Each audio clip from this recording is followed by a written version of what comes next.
Welcome to Conversations with a Wounded Healer. I'm your host, Sarah Bueno. I'm a psychotherapist, teacher, consultant, and most importantly, a wounded healer, living and working in Chicago, Illinois. And I'm your host, Anne Remy. I'm a counseling psychotherapist, yoga teacher, and trauma specialist living in Brighton, UK.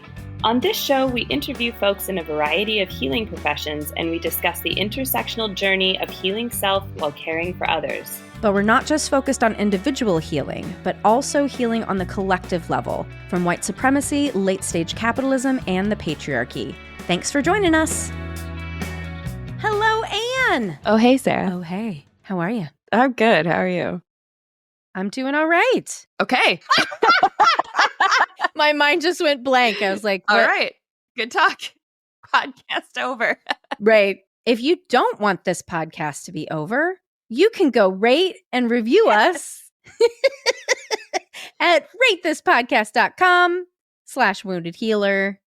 You can support the podcast by donating on Patreon as little as $1 a month, which actually makes a big difference. I swear that it does. You go to patreon.com and just search for Conversations with a Wounded Healer. You can share this podcast with your friends and family. And you could do a bunch of other things, but those are things that really help us. So thank you. Thank you. Yeah. So what did you think of Khaled? Okay, so I feel like you're going to be really excited to hear this. Oh, yeah. I think we may have found the bridge between me and you. Holy shit. And Khaled is the bridge. This is so exciting. Yes. So it doesn't help that I listened to this on the right day. I'm dealing with some stuff personally. I listened to it and I was like, okay, the message, what he was talking about really landed for me today. And he was talking about being from Egypt. And I'm like, yeah, Egypt is one of my favorite places in the entire world. And it is one of those places that when I go there, I'm like, this place feels very homey to me. Ooh. Like there are a few places in the world that when I'm there, I just feel very settled. And this is a place that I belong. Chicago being one of them, Egypt being another. How interesting. Yes, I have been quite a few times, and it is never not my favorite. I just love it so much there. So I was already kind of predisposed to being like, yeah, I like this guy. And then he started talking about the Sinai Peninsula, and he tells you how special that piece of land in that area is. And it is one of my favorite parts of the country. And he specifically says, if you haven't been to Sharm or Dahab, you need to go. I think he says magical or very special or something. And Dahab is that's one of my spots. That's your jam. That's my jam. And I was like, I know exactly what you're talking about. I know the feeling. I know that space. I know why it feels special. Or not why it feels special. I know that special feeling you get when you're there. So he could have said anything else and I would have been like, yeah, you're great. You had me at Egypt. You had me at Dahab, really. Because it is that place holds just a really special spot in my heart and in my history. And then when he was talking about the psycho-spiritual balance and using the hot air balloon. Yes. I literally, as I was listening to that again yesterday, I was like, I think Anne's going to buy it. I think she's going to buy it. I was on board. I was 100% on board. I was like, okay. And the way he talks about it, I'm not going to spoil it for everybody, really landed, pun intended, for me. Because needing the psychological, scientific side to ground you. And also knowing that you do need to be able to float away every once in a while. So that metaphor really landed for me. Loved it. And then when he was talking about, he gave me just enough spiciness about religion, saying it's just become a series of do this, don't do this. And I was like, yeah. And I was like, man, I think if I met this guy when I was younger, or if he had been part of my churchical teaching when I was younger, I would have a very different view on religion and spirituality. So I was just, yeah, I'm on board. And I don't, again, when you guys started talking about the Enneagram, I'm like, I don't know what you're talking about. But I was like, I actually don't care about that. I'm on board with him as a person. I really like the way he speaks and his message. And Nothing for me to disagree with, Sarah. So we got to get you in. So his Stages of the Mind course. So I took Stages of the Mind, Stages of the Heart, and then the last one is Dimensions of Consciousness or something like that. And I can't take that one because I'm teaching a new class and I'm really bummed out about it. But the Stages of the Mind is where he combines the Enneagram and spiral dynamics. And that one is where I was just like, so I wonder if you would actually dig spiral dynamics coming from him. So it's funny because I went on his website and I feel the connection to him, but not towards any of the classes that were on his site. Well, because you're like, you don't seem to care about the Enneagram or anything like that. So yeah, it doesn't really, that's not but I did like what he talks about, this idea of making ancient wisdom not palatable, but like updating modern it language. So that people, modern language. Thank you. And I think about that too, in terms of like a lot of, when we look at a lot of even like mental and physical health stuff, it's coming back to stuff that we've known for bajillions of years that all these ancient civilizations already knew, but it's because they had done a lot of this sort of introspective work and had an understanding of how their systems work, even if they didn't have the sort of modern medical stuff. So 10 out of 10. 10 out of 10. You should at least go find something that he's done on YouTube and listen and see if it doesn't pique your interest. Because if you liked what he was saying and everything that he was talking about, you would enjoy his courses. Man, I really just want to go hang out with him in Egypt. I'm sure he will be like, come on over, Anne. Let's do it. Yeah. I would love that. Well, we've been talking about it a lot, so I guess everyone's probably very excited to hear the episode. So let me introduce you to Dr. Khaled ElSherbini. He is a transpersonal psychologist and former aerospace scientist. Very interesting journey. Cool. I know, right? So cool. He is the visionary founder of the Consciousness Academy in Enneagram Egypt and also serves as a faculty member at Meridian University. Dr. ElSherbini dedicates his expertise to the realms of consciousness, personal development, and psycho-spiritual transformation. So please enjoy my conversation with Dr. Khaled ElSherbini. Are you a therapist stepping into a leadership role for the first time? Or maybe you've been in a leadership position for a while, but you're bumping up against new struggles. It's a transformative journey and one that can be deeply rewarding, but also filled with unique challenges. Many therapists find themselves in leadership positions because of their exceptional therapeutic skills. Yet leading, supervising, or managing others requires a whole new set of competencies not typically covered in graduate school. Our Authentic Leaders group is here to help you become the authentic and wholehearted leader you aspire to be. We believe that the journey is best undertaken with the guidance of experienced mentors alongside fellow learners. The next cohort of Authentic Leaders will run November 2024 through June 2025, meeting once monthly on Fridays for 90 minutes. We'll also have some additional opportunities for connection and support along the way. Join me in this journey of self-discovery and leadership mastery, where you'll enhance your leadership skills and forge meaningful connections with fellow therapists committed to their own growth and the betterment of the therapy field. www.headheartbiztherapy.com/authentic-leaders-group. Hello, Dr. Khaled. Welcome to Conversations with a Wounded Healer. Hello, Sarah. Lovely to be with you here. Thank you so much. So I always like to frame for folks how people got here because it's never random. So I have been taking Stages of the Mind course in your Consciousness Academy. Absolutely loving it. And I'm so glad I have you all to myself for an hour.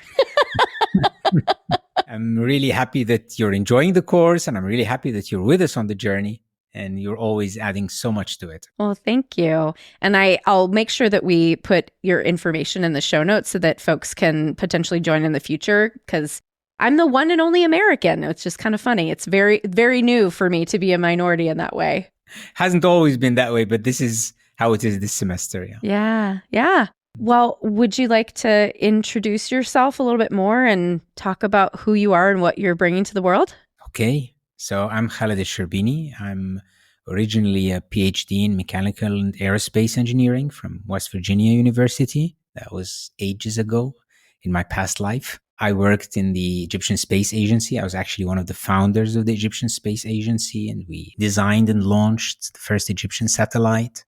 I worked in wind energy for a while in sustainability, and I was the lead scientist in Egypt for a while in sustainability, and also in robotics, in innovation management, in technology management. So I've had several lives. I actually was pretty good in all of them, but none of them gave me fulfillment. And about 11, 12 years ago, I discovered a whole new world.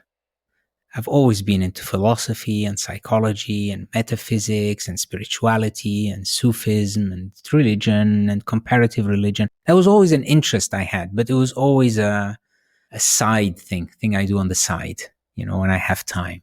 And time was getting less and less and less and less.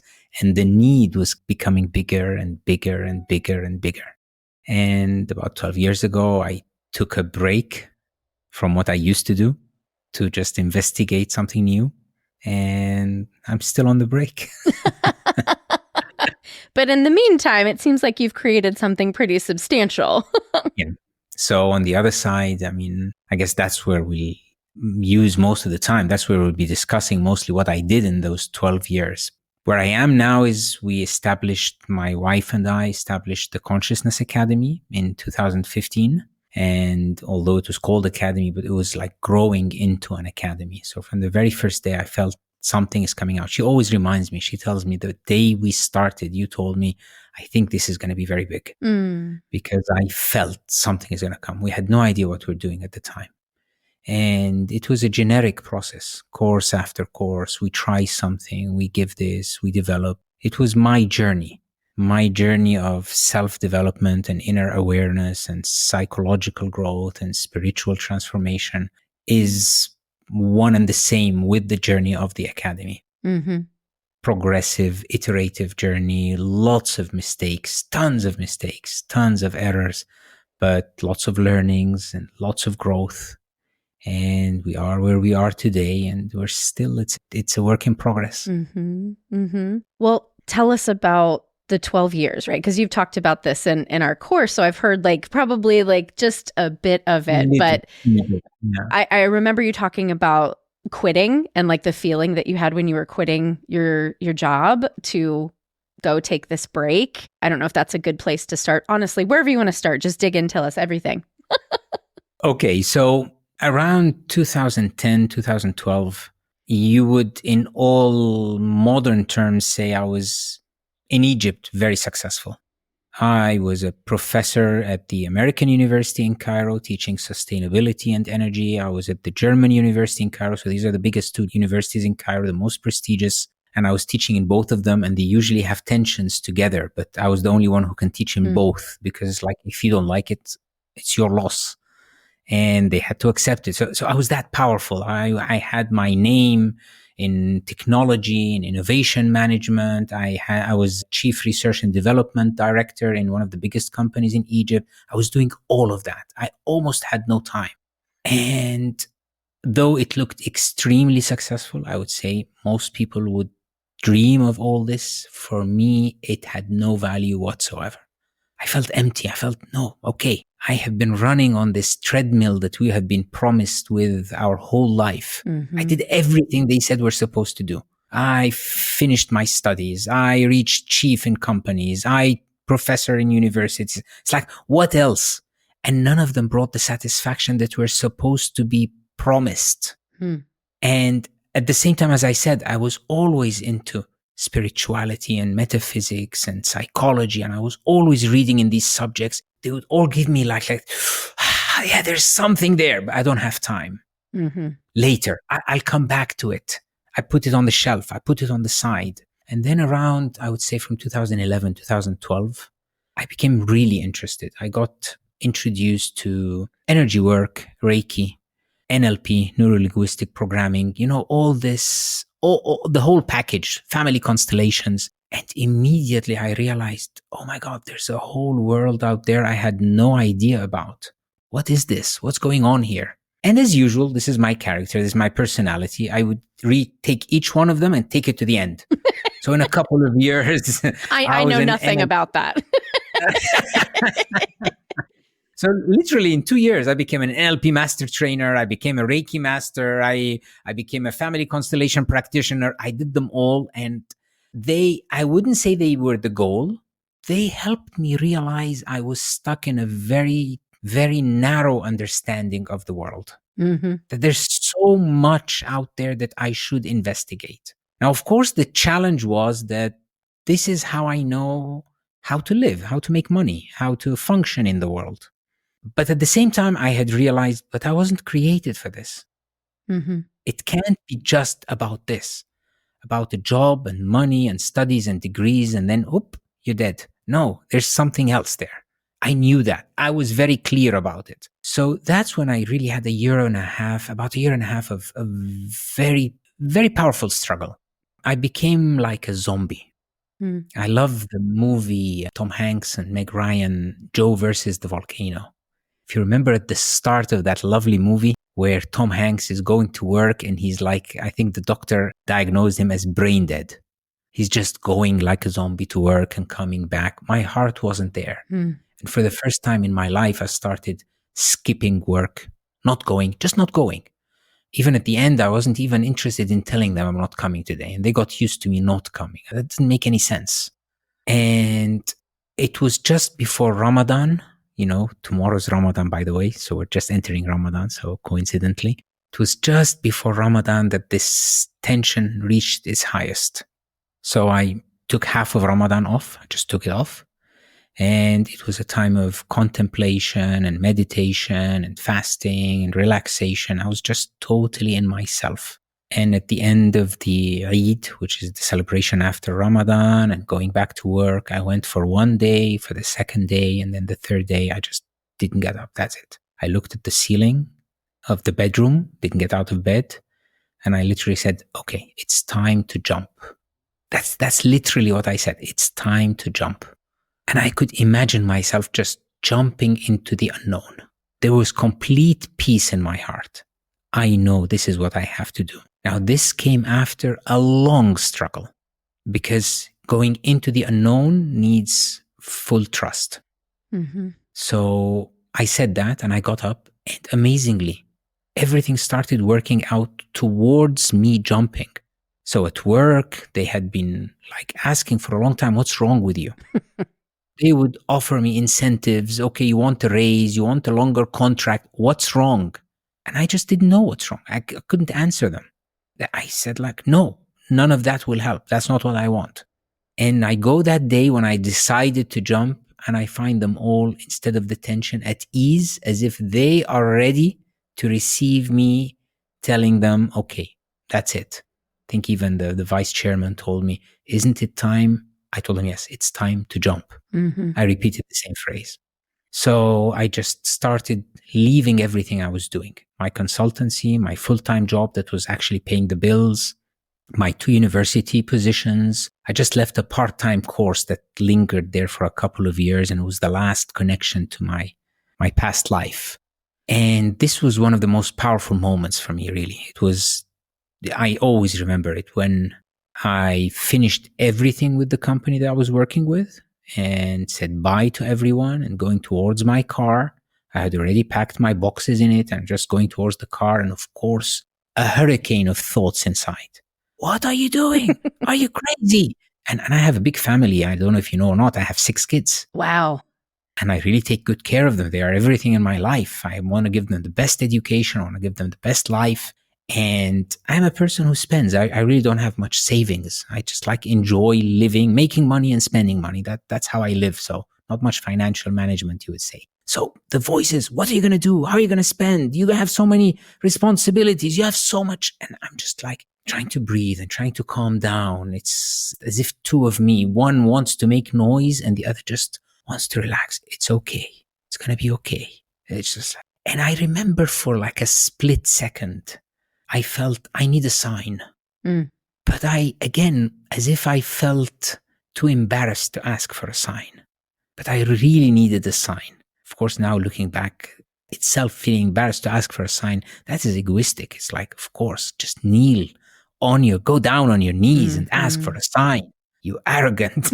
But at that time, that's what came to me. I know, come on, you don't have faith, you don't have trust. What sign do you want? But I did need it. And I enter my car and I usually listen to books or to some soft music or some light pop, but there was so much noise inside that I needed something noisy. So I open I think it was an iTunes pop channel, just random. And I start moving with the car. And the first song that comes up was Cyndi Lauper singing, "If you're lost, you just look and you will find me. Time after time. If you fall, I will catch you. I'm there I will be waiting. time after time." And remember, my metaphor was I'm taking a jump. And I heard, "If you fall, I will catch you." And I was in tears. I just parked. I cried it all out as if, thank you for the sign. And by the way, that song has been my ringtone ever since. Oh, really? Until today. Oh, That is my phone's ringtone, because I would say it was a turning point for me. And then for about a year and a half, I would go to Mount Sinai in St. Catherine here in Egypt, one of the most energetic and beautiful places. There is the mountain that is sacred to all monotheistic religions. There's the monastery, one of the oldest monasteries in the world over there, St. Catherine Monastery. The place there is just beautiful. It's secluded in the mountains.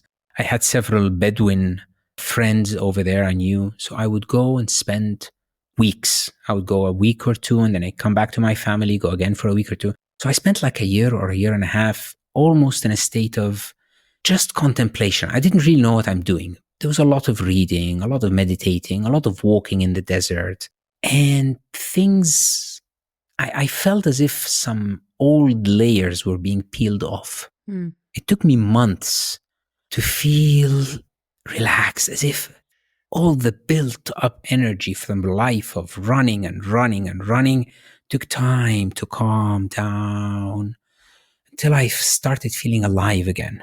And somehow there was no anxiety about the future. I finished all my savings. I fell into huge debt, huge, unbelievable. I've never had any debt in my life, ever.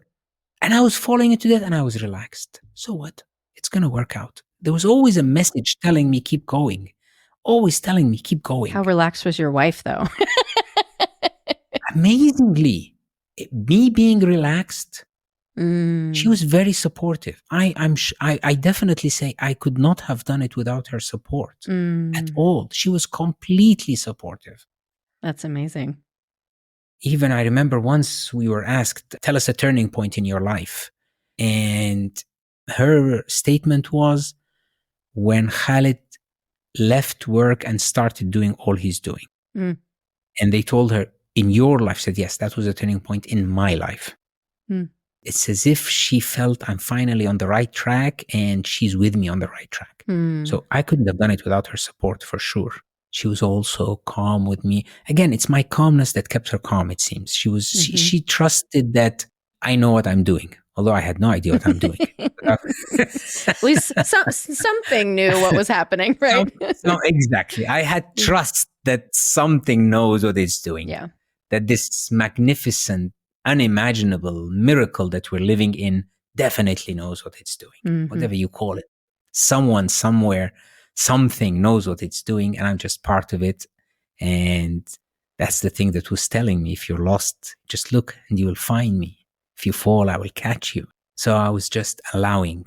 And then came another threshold. So I was in the mountains, and the beaches of Sinai are some of the most beautiful in the world. I mean, I've been almost all over the world, and I can say no, definitely. If you haven't seen Sharm and Dahab, you've missed a lot. So I had a friend who had taken some courses with me, meaning both of us were students. So I hadn't started teaching yet any of this. And he had organized a retreat in Dahab, and he asked me, why don't you come spend a couple of hours with us and tell us about that stuff you talk about? I said, what stuff? He said, that stuff you talk about. It sounds so nice. What do you call it? I don't call it anything. I just say what's on my mind. He said, okay, just come and tell us what's on your mind. So I go down, and he had like 15 people with him. And again, you know how things just fit in. It's a calling. So I go and I sit with them. I start to talk, and he tells me, I'm sorry, I'll be in the room for a while. And it turns out he was having some kind of a nervous breakdown. He was just going through a very bad relation and he couldn't take it. And he literally collapsed the 4 days in his room. And I just sat there talking, entertaining questions, discussing. And I didn't have anything organized. I was just bringing out things that were flowing. And okay, they were happy. I were happy. I enjoyed it. And at the end, they asked me, why don't you give us a course? Like, what course? In that stuff you're talking about, it didn't have a name. It's like, I don't have a course. Again, that wasn't me. I was this professor, this engineer, this doctor, but that wasn't, I never thought that I'd be doing this. No, you have to give us a course. Okay. So I remember spending like a couple of weeks. What should I give? Okay, let's talk about mindfulness. I mean, any journey has to start with mindfulness. So I gave them a course on mindfulness. They liked it. Okay, give us something else. I started talking about the psychological structure and the ego and some psychological work, some spiritual work. And then things started to build up. After a couple of courses, I liked it. They liked it. I told my wife, why don't we do this? Let's give it a trial. Let's give it a year. See if it works or not. Why am I thinking that this is a break and I'm going back to engineering? Let's stay flexible with the universe. So I spent 2015 and 2016 teaching. I called it at that time the journey of consciousness. Let's teach the journey of consciousness. And I started talking about so many different things. And as I started talking, things worked, things didn't work. Some things I only taught once, some things I started repeating. It was by the end of 2016 that things started to take shape. And in 2007, late 2016, early 2017, I started putting it all under the umbrella of the Enneagram. Now, it's not actually the Enneagram. I'm using the Enneagram as a tool to bring together so many different disciplines. But somehow the name Enneagram picked. Actually, today in Egypt, if you ask anyone about the Enneagram, they will tell you so many things that they call the Enneagram, but it has nothing to do with the Enneagram, because this is how they learned it. It's suddenly in 2017, there was a shifting point, as if it all came together and it suddenly became known, accepted. And the journey, as I started proposing it in 2017, became very successful, very successful. I don't know how. I started being demanded. 2017, 2018, the journey took perfect shape, became accredited from the International Enneagram Association. The academy became accredited. The programs it started taking shape. I started knowing what I'm doing. I started realizing, this is what I'm doing now. And it was in continuous flow all the time until today. Things are flowing and changing. Another turning point came with Corona. So by 2009, end of 2019, I couldn't catch up with the demand. It's like I was asked to teach in so many places, and I felt I'm falling back again into the same situation I was in when I was working in universities and companies and this and that. It's again, I'm just running from courses left and right, and I'm limited by Cairo. So once Corona happened, I remember I was one of the first people to turn all my programs online. Even the IEA, the International Enneagram Association, was listing people who have their courses online, and my name was the first. It's like I immediately, in like 10 days, I shifted. And that came a lot in my favor. Yeah. So people wanted to listen, people wanted to hear, and suddenly I now had an international reach. So 2020 was me figuring out the transition from in-person to online. And then 21, another transition when that's it. Everything took the shape. The academy took the shape that you see it now. I started recording all the theory, so I don't have to keep repeating it, so that people can listen to it at their own pace. They can re-listen to it. So 21 was a year of, I call it, bringing it all out. I remember with the last session in 2021, I just sat back and I said, now I can die in peace. Really, that's how I felt. Wow. I felt I put it all out. It's all there. It's all recorded. I can relax. That's exactly what I said. Now I can die in peace. I felt it was worth it. It was, again, another very heavy. So you see, the academy's journey is my journey. I am doing the work all the time. I am progressing. I am working on deeper layers. I'm doing mistakes and realizing my issues and realizing my fixations and my triggers and my shadows being reflected to me back from my students, from my courses, and going layer after layer. And it has been my journey this way. And it became, again, thank God, alhamdulillah, very rewarding. I feel very satisfied. Once again, I reached a point where I'm doing a lot. I'm almost teaching all the time, but I'm very satisfied. It's completely different than in 2012 when I was working day and night and completely unsatisfied. Right. Highly rewarding, but unsatisfying. Now I feel I'm doing my purpose. I am doing my work through me and through everyone I meet.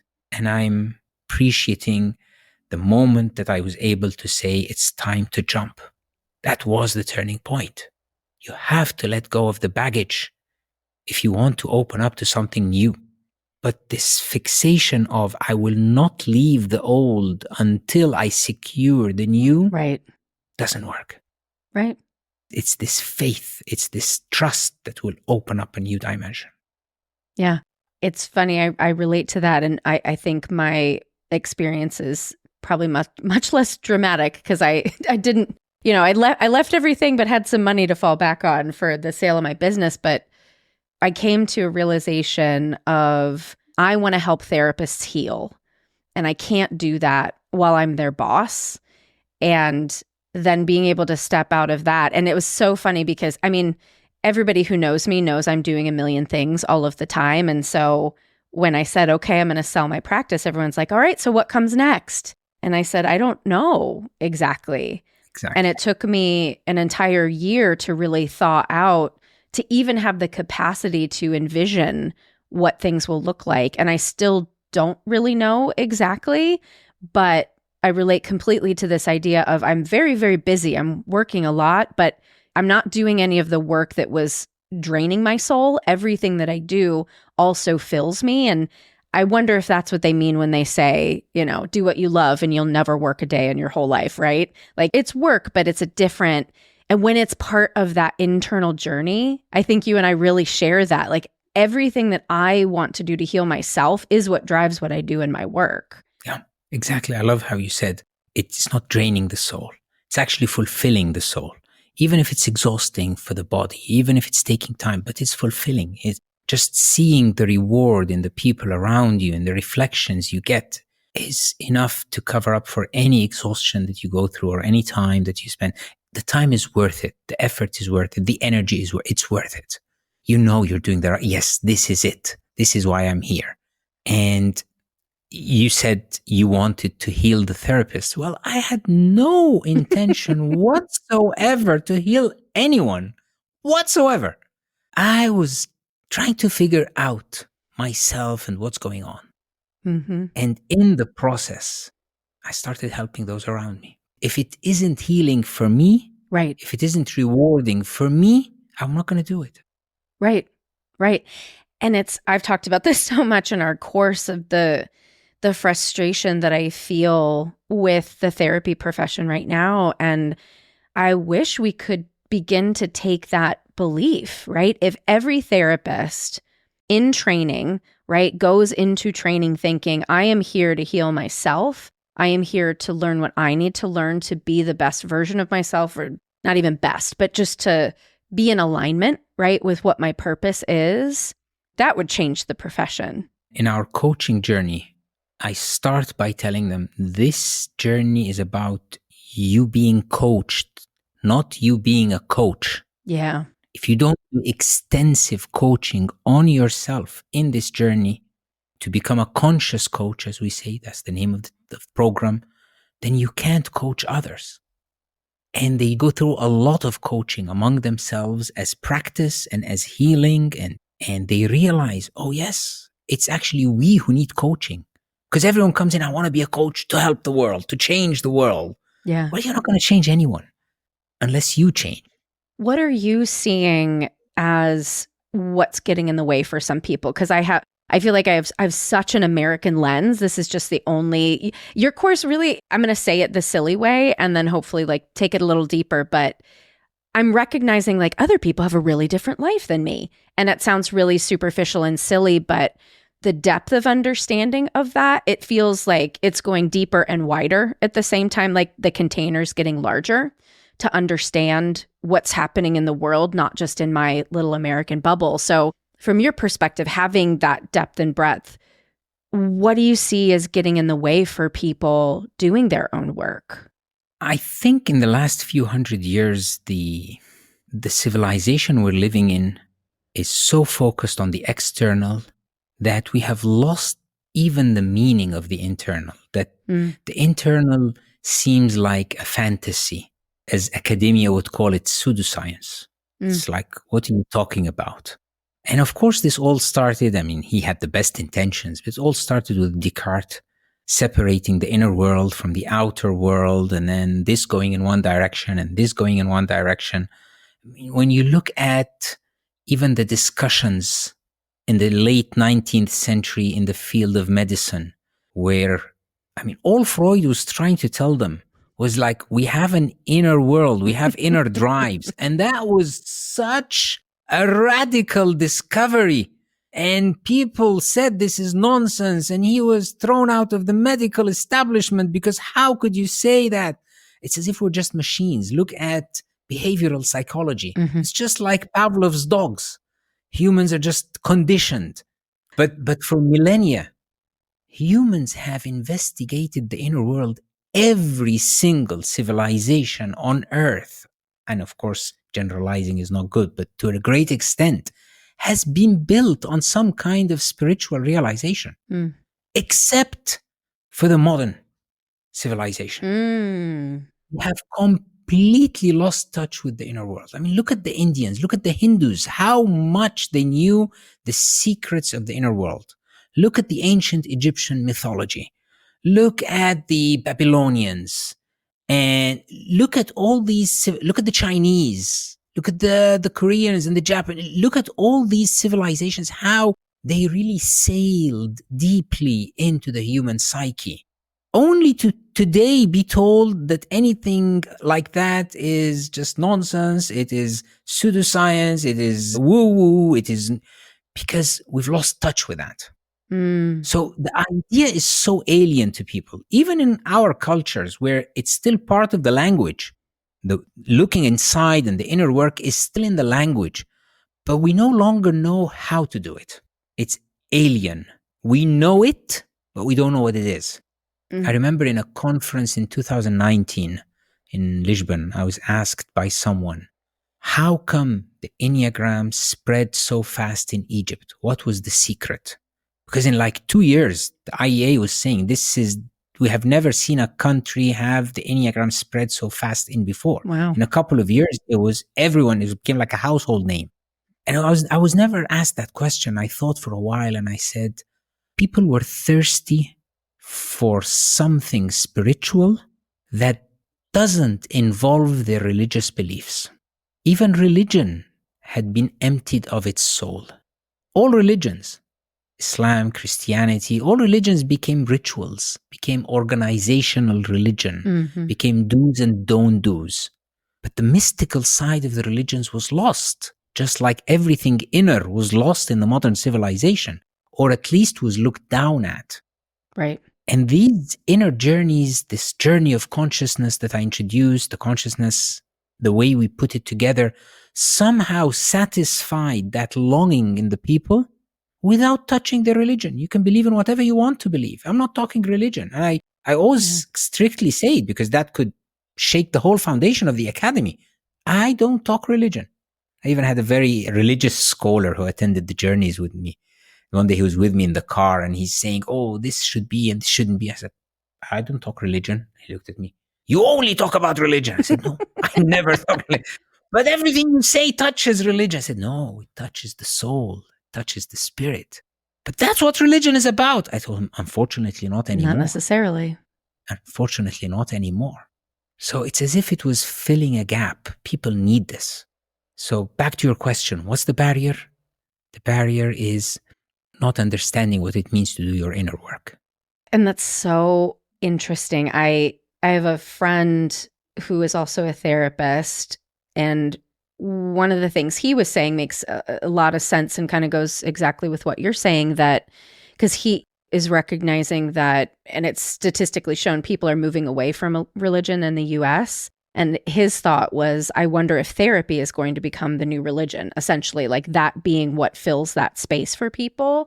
And on one hand, that's good to invite people to do the inner work. But on the other hand, my complaint about therapists not doing their inner work, how, right, are we as therapists creating space for people to touch their hearts and their souls and their spirits?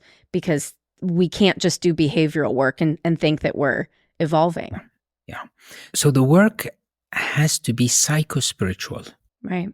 There's the psychological work and there's the spiritual work. And both of them have to be balanced. I think I have a blog article on my site about how I even compare it to a hot air balloon.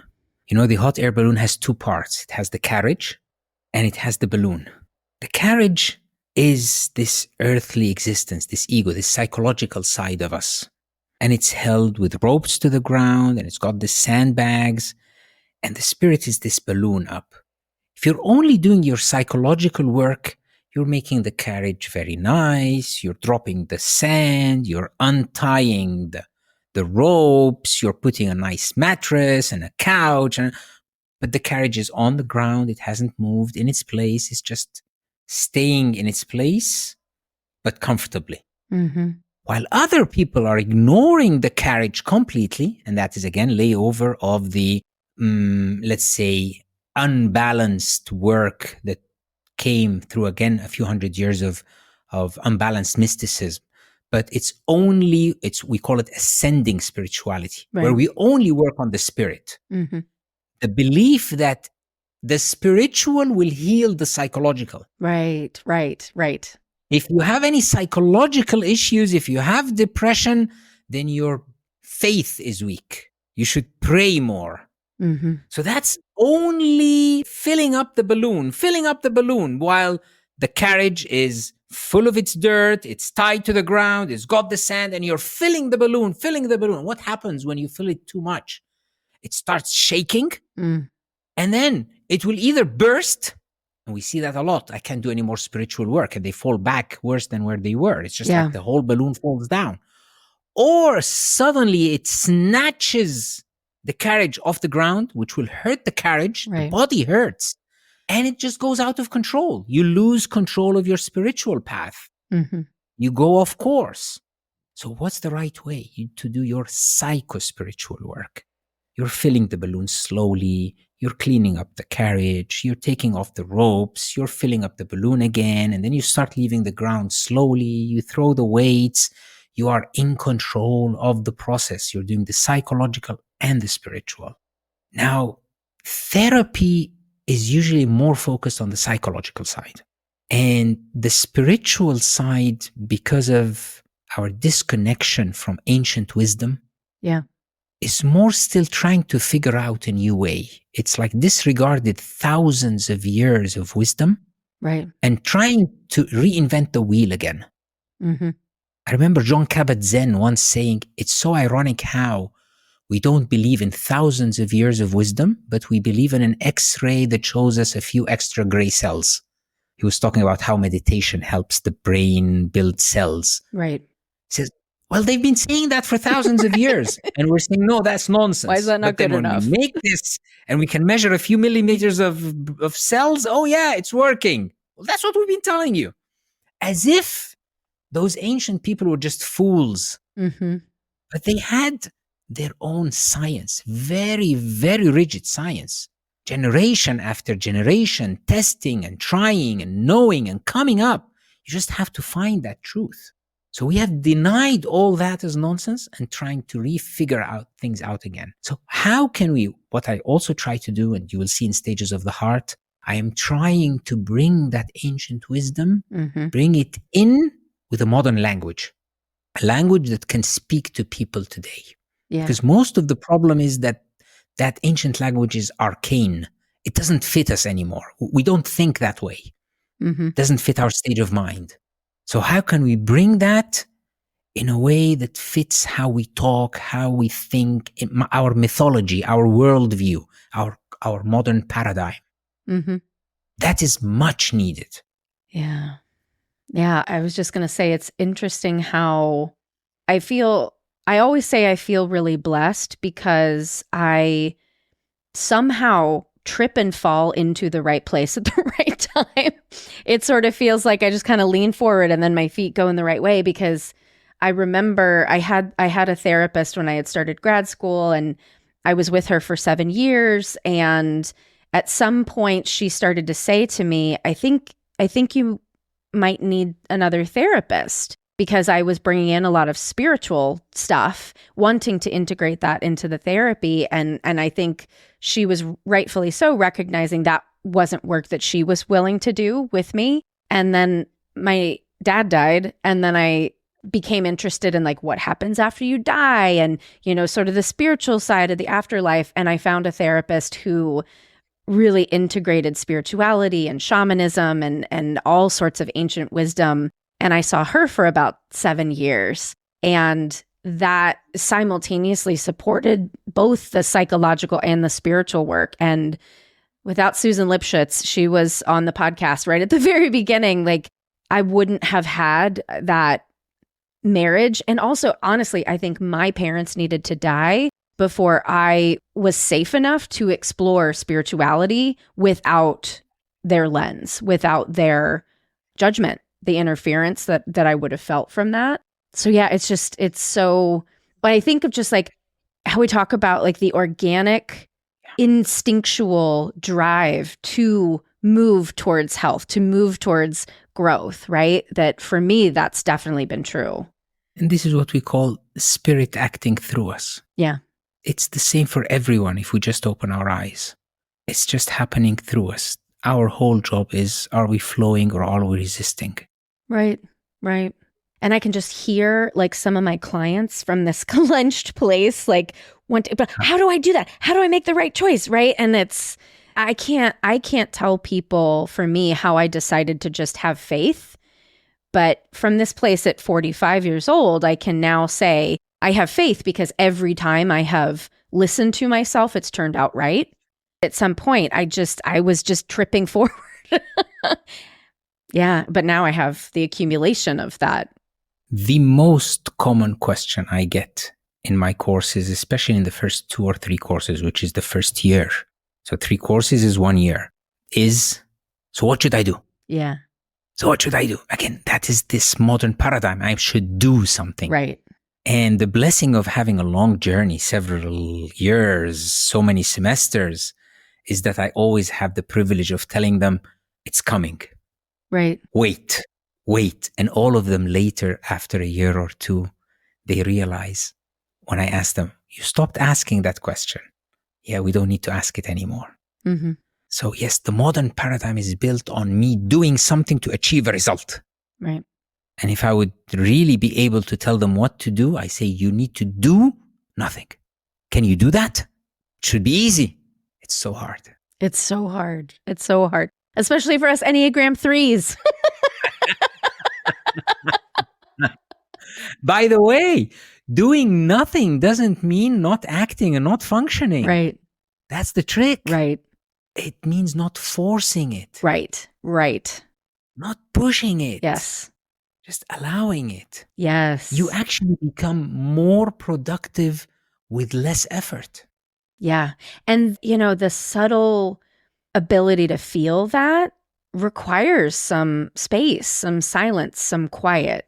Yeah, it's funny. I'm teaching a course on leadership right now, and because your course is probably the 5th course I've taken now that starts with mindfulness, and I've been meditating for 8 years, and that's changed my life, and I preach it all the time. But I started the course inviting, how do we cultivate a meditation practice or mindful something? And it's so interesting to hear some of them like, yeah, I'm doing what you say, and it's like changing my life and it's making everything better. And then the other one's like, well, I can't meditate because this or that. And I mean, I don't want to say like meditation has to be a certain way, but I think everybody has to find a way to be one with that space inside of you where and I would call it like the God voice or, whatever, a higher power voice to sort of come in and be able to discern that wisdom. Like just going through the motions of everyday life doesn't do it.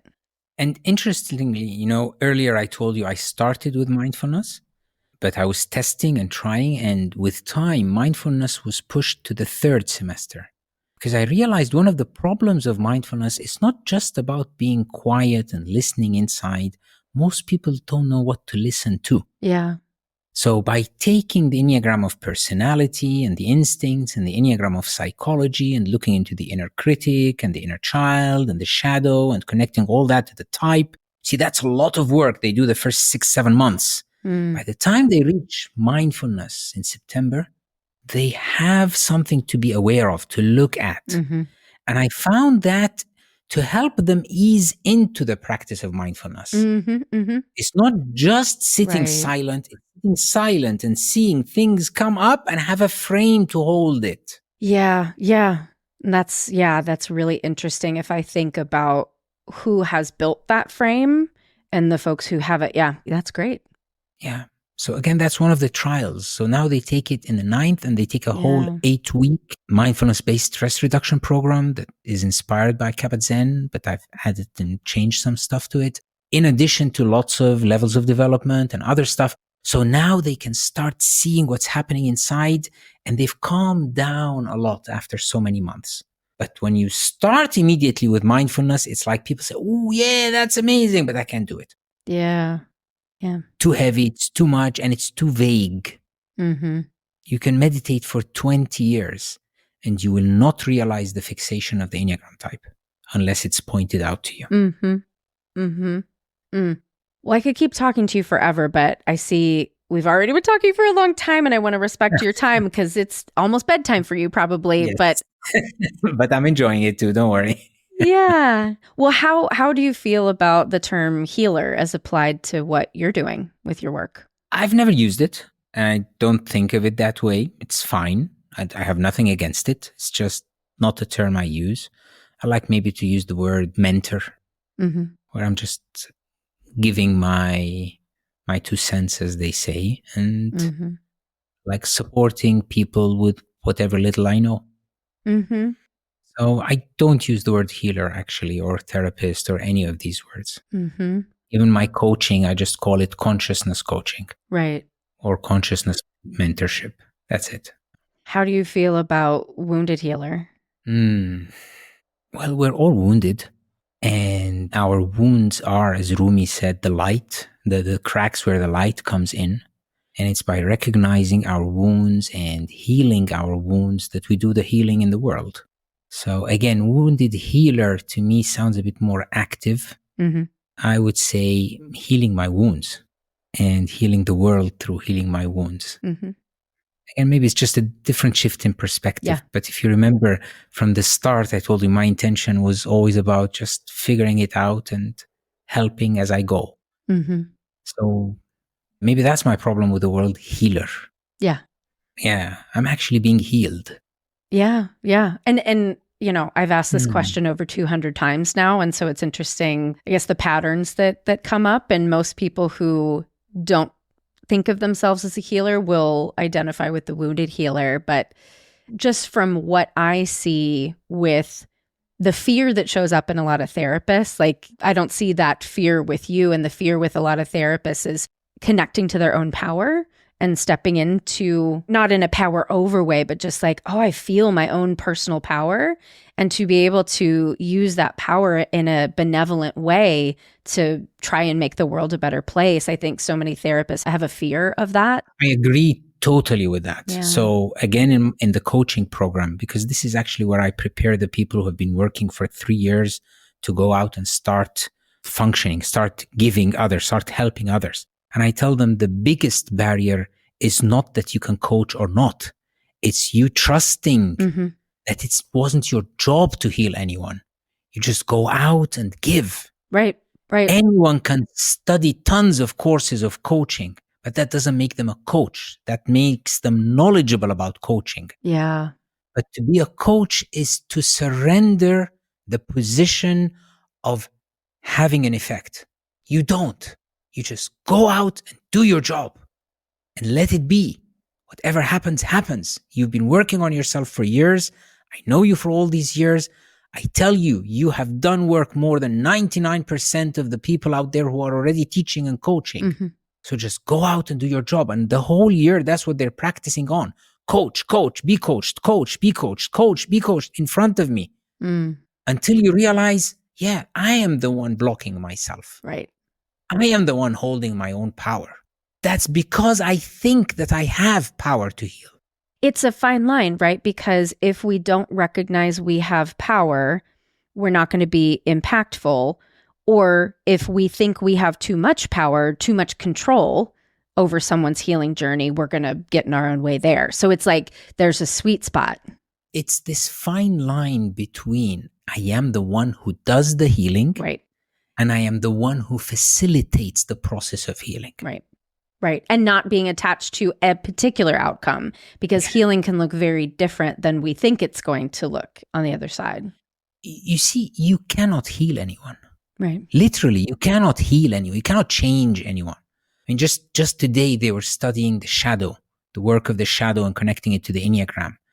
And I told them 4 steps: recognize, and then reframe, and then re-own, and then So recognize, reframe, re-own, reuse. I put it in that way. And I told them to recognize your shadows and to reframe them in a positive way. I can help you in that. But to really own it, right, I can't help you with that. That is your work. Right. So that's what a healer or a coach or a therapist should understand. We cannot change anyone. Right.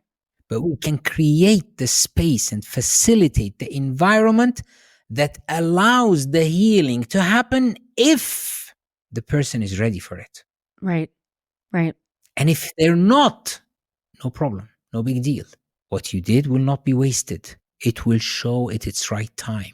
Just do your job. But that's when Americans need to bring in the recognition of the pressures of the insurance companies that tell us we should be healing people in a certain amount of sessions. So, and it's not quite that, oversight, but I think the overall mindset of a very corporatized, manualized treatment process does expect you are supposed to get people from A to Z in 6 to 8 sessions. And how much of that gets internalized as we go through school as therapists, that's a curiosity. Again, because it's dealing with the psychological and the spiritual the same way it's dealing with the physical. Right, right. It's as if it's something tangible, right, that you will solve. Right. But the psycho-spiritual is a journey. There's no destination. You can never say suddenly, okay, I've done my work, I'm healed, I'm perfect, I'm okay, I'm enlightened. Right. It doesn't work that way. It's nice to think that one day the light will go on and the bulb and we'll be enlightened, but it doesn't work that way. Right. Well, we literally could talk for hours, but people might not want to listen for hours. So I guess we should end this at some point. But do you want to tell people where to find you, the website and all that jazz? Yes. So the website is consciousness-academy.com. And we have a learning portal, or if you just search Consciousness Academy on Google, we usually are the first thing to come up. And if you just YouTube Khaled ElSherbini, my name, you will find some videos, which again will point you towards me. And just reach out. My email, KElSherb, KElSherb, which is K for Khaled and ElSherb from ElSherbini @gmail.com. Send me an email if you want anything, and I hope I can help. Yeah. Well, thank you so much for being here and for everything you do. I love the serendipity of having met my friend Earl, who then introduced me to you, and being in this course is... It knows what it's doing. The system knows what it's doing. Yeah. And the way I'm describing it to people, it feels like this is stuff I already know, but it's organizing it in a logical way for what I have been sensing inside of myself and thinking I see outside of me. And that's what's been so beautiful about it. So thank you. In Stages of the Heart, at the end, I tell them, I always, every semester, ask this question. I tell them, Why didn't a single one of you ask me the whole semester, what's the proof about what you're saying? Although I'm talking about stuff that is just completely spiritual. Why? Because you already know it. Yeah. It's just waking up something that you haven't looked at for a long time. Yeah. So thank you for helping us tap into that. Thank you. Thank you, Sarah. Thank you so much. Thanks to our guest for an amazing conversation today. To find out more about today's guest, you can visit www.headheartbiztherapy.com/podcast. You can find Sarah at headheartbiztherapy on Facebook and Instagram. And you can find Anne at Spare Room Wellness or spareroomwellness.com. Thanks as always to Andrea Klunder and the Creative Imposter Studios for editing, to Liam O'Donnell for the album art, and to Ben Mueller for our theme music. Until next time, bye-bye.